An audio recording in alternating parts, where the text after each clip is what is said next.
बिस्मिल्लाहिर्रहमानिर्रहीम।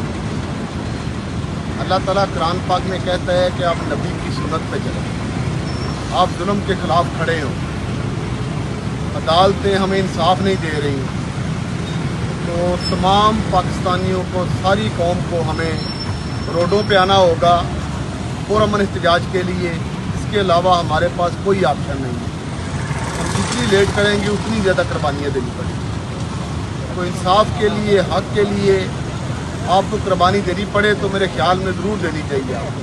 आपको किसी भी कुर्बानी से आपको गुरेज नहीं करनी चाहिए। अगर हम पुरअमन एहतजाज के लिए बाहर निकलते हैं, हमारी शहादतें होती हैं, तो हमें बार बार शहादतें देनी चाहिए। अगर हम ज़ख्मी होते हैं तो हमें बार बार ज़ख्मी होना चाहिए। हम पुरअमन एहतजाज के लिए बाहर निकलना चाहिए। इसके अलावा हमारे पास कोई हल नहीं। ये हमारा आईनी और कानूनी हक़ है। हक़ के लिए निकलें, इंसाफ के लिए निकलें। हमारा इलेक्शन चोरी किया गया है, हम जीते हुए थे, हमें हरा दिया गया।